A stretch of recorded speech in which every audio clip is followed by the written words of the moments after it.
La an usolliya sungguh aku sholat fi masjid Quba, di masjid Quba. Ahabu adalah lebih menyukakan ilayya kepada aku min an usolliya daripada aku sholat fi masjid Baitul Maqdis, di masjid Baitul Maqdis. Rawal Hakim wa qala sahih ala syartil Bukhari Muslim wa huwa mauquf.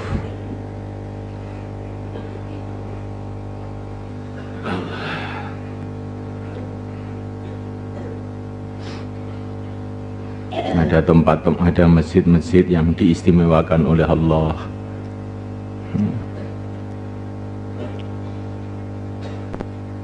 Ada gunung-gunung yang diistimewakan oleh Allah.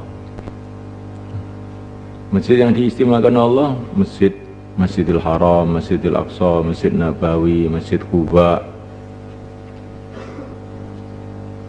Ada gunung-gunung yang diistimewakan oleh Allah. Jabal Nur, Jabal Thur, Tur Sina. Ada kampung-kampung yang diistimewakan oleh Allah, kampung Madinah, kampung Syam, ya. Kampung-kampung yang diistimewakan oleh Allah sekitar Baitul Maqdis, itu negeri Syam. Barakna haulahu, Allah memberkati negeri Syam, tempatnya para nabi.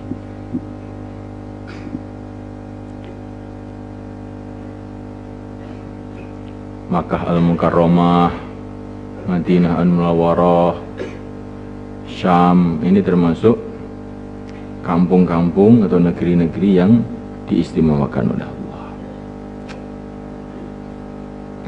Ada orang-orang yang diistimewakan oleh Allah, para nabi, para rasul, para sahabat. Yang ini keistimewaannya itu bukan dari usaha mereka. Kenapa Masjidil Aqsa, Masjidil Haram ini jadi istimewa? Ya itu memang asli begitu. Kenapa para nabi itu jadi istimewa? Ya memang asli begitu. Kenapa para sahabat itu jadi istimewa? Ya memang asli begitu. Kita tidak bisa jadi sahabat walaupun kita mujahadah jungkir balik kayak apa.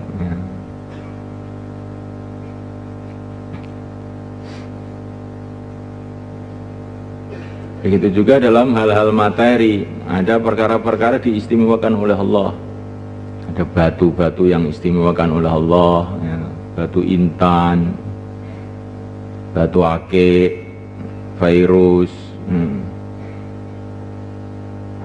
Ada tambang-tambang yang diistimewakan oleh Allah, emas, perak,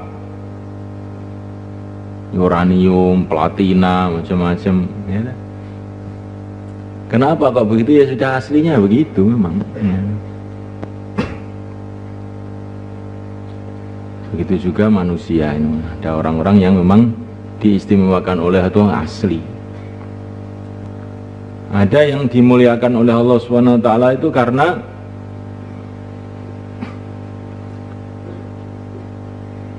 ya hakikatnya semua dari Allah, tapi diistimewakan oleh Allah karena ikhtiar-ikhtiar manusia. Besi yang murah karena diikhtiari, diusahai, sehingga jadi mobil, jadi pesawat terbang, sehingga jadi bisa lebih mahal dari emas.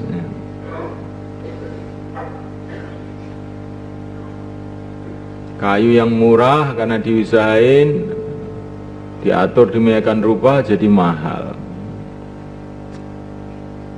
Begitu juga ada manusia itu sebenarnya manusia murah, tapi karena mujahadahnya, karena pengorbanannya, sehingga jadi mahal.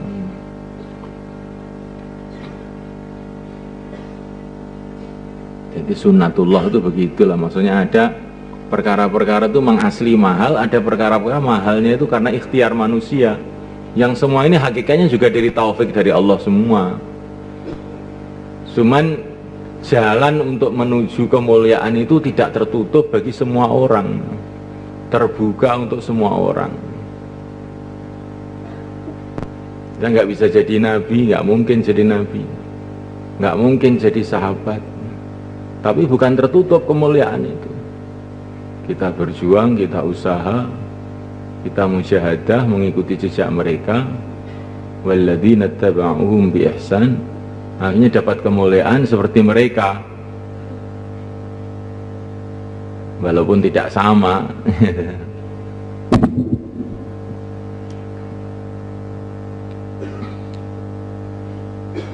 Ada orang itu memang asli larinya itu cepat, mulai lahir dia itu memang orangnya gotot, nah, sehingga kuat, memang asli kuat. Nah, ada orang yang aslinya itu krempeng, mencret ya.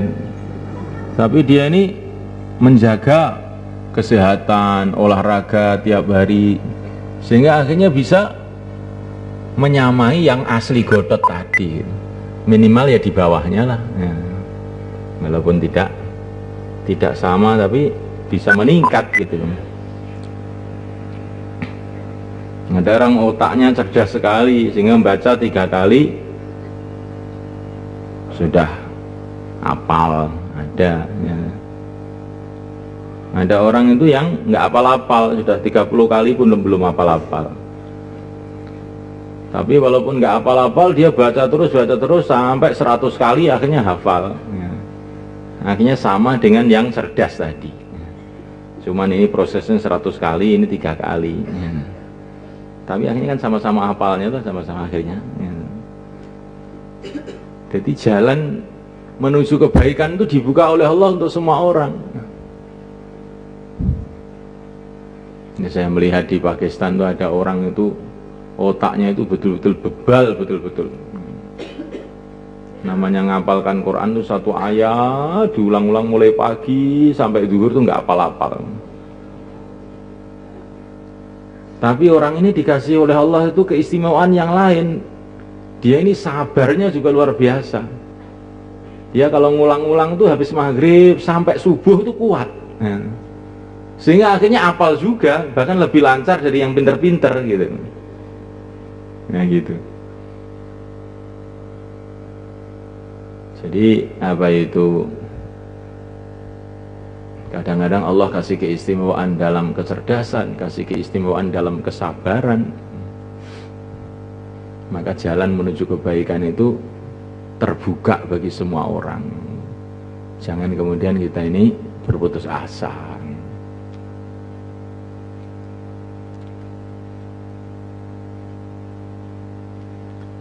Tawabu sholatil mar'ati fi baitiha, pahala sholat seorang wanita di rumahnya.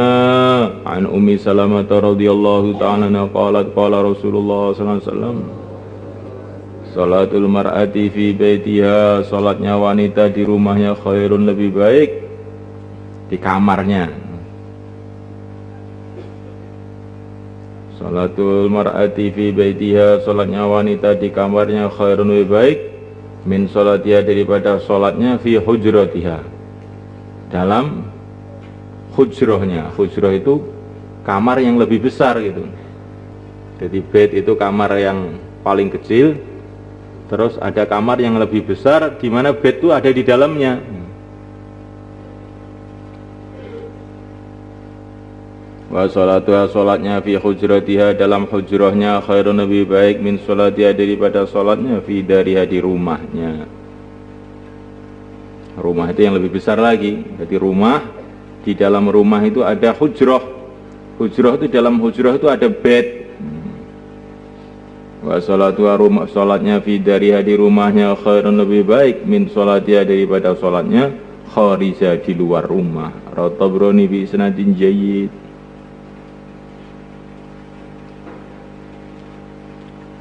Wa Ibnu Umar radhiyallahu ta'ala anhu qala qala Rasulullah sallallahu alaihi wa ala alihi wasallam, la tamna'u, janganlah kamu mencegah nisa'akum, wanita-wanita kamu, al-masajida, dari pergi ke masjid. Wa buyutuhunna, sedangkan rumah-rumah mereka khairun, lebih baik lahunna, bagi mereka. Rawahu Abu Dawud. Allahu Akbar. Jadi wanita itu ada aslinya, sholatnya di rumah adalah lebih baik. Tapi juga tidak boleh kita melarang wanita pergi ke masjid.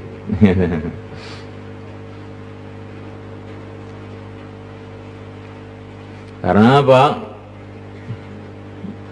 Ya wanita ini aurah, wanita ini perginya keluar rumah ini bisa menimbulkan macam-macam fitnah gitu.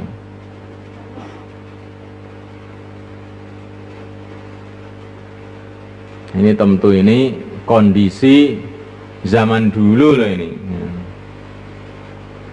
di mana rumah-rumah itu hidup, rumah-rumah suasananya suasana bagus, maka wanita di rumah itu sangat bagus sehingga tidak menimbulkan fitnah-fitnah.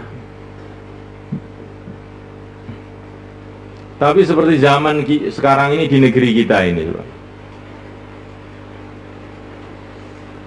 rumah itu bukan rumah lagi kalau zaman sekarang itu. Rumah itu sekarang fungsinya sebagai bioskop. Jadi rumah itu jadi tempat maksiat sekarang itu, bukan namanya, bukan rumah lagi sekarang. Tempat maksiat, tempat nggak baik.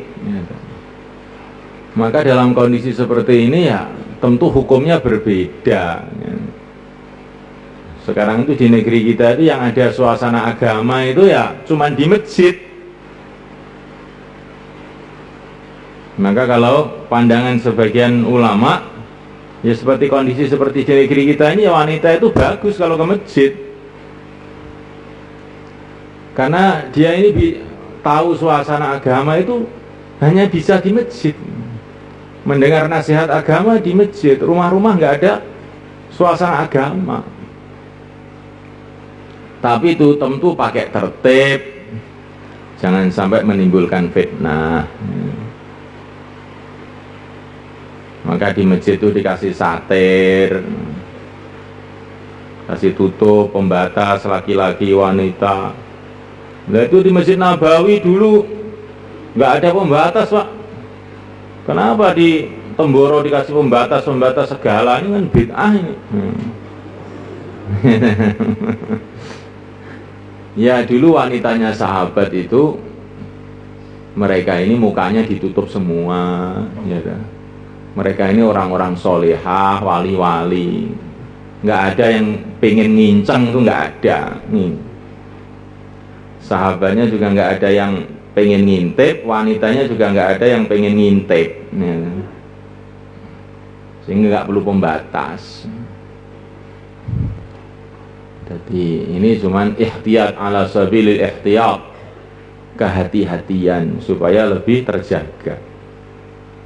Dan kalau ke masjid jangan pakai minyak wangi, bahkan jangan pakai pakaian-pakaian yang menyolok, yang akhirnya bukan ke masjid lagi, ini jadinya malah timbul maksiat lagi. Jadi kalau menurut pandangan saya, pergi ke masjid bagus bagi wanita-wanita zaman sekarang ini, tapi dengan tertib yang hati-hati. Tapi seumpama satu kampung tuh suasana agama sudah kuat, di rumah-rumah hidup taklim, suasana rumah itu sudah hidup seperti zaman dulu lagi, ya di rumah lebih baik.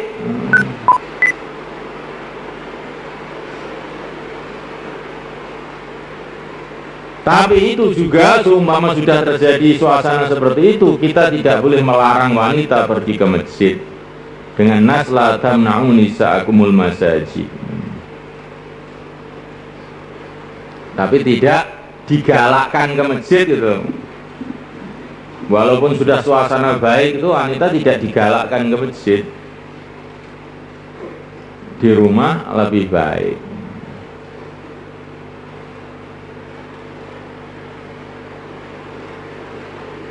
Maksudnya tidak digalakkan seperti laki-laki.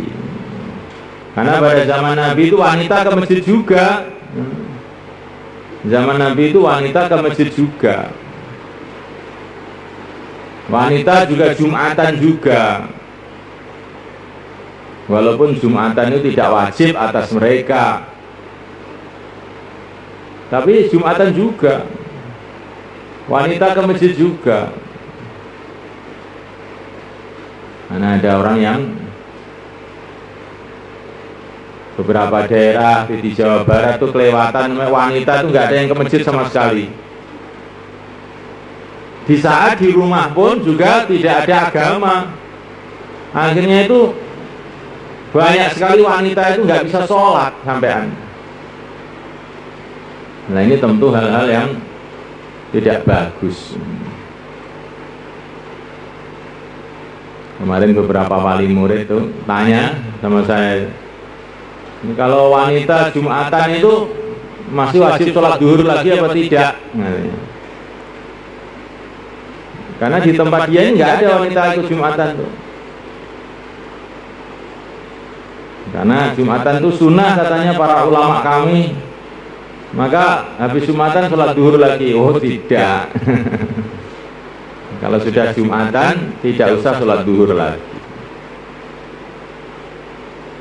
Karena wanita tidak diwajibkan Jumatan itu sebagai rukhsah, sebagai kemudahan. Karena wanita itu banyak macam-macam halangan sehingga tidak diwajibkan. Kalau mereka Jumatan, maka Jumatan itu nilainya lebih tinggi dari sholat duhur kan masalahnya. Sehingga sudah tidak wajib untuk sholat duhur lagi.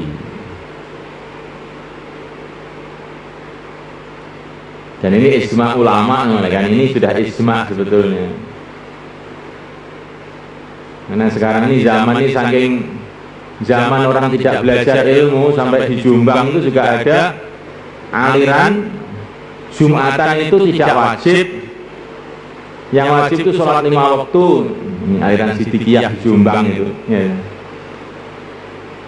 Ini saya baca di koran, nggak tahu apa benar apa tidak. Padahal ini perkara ijma ini.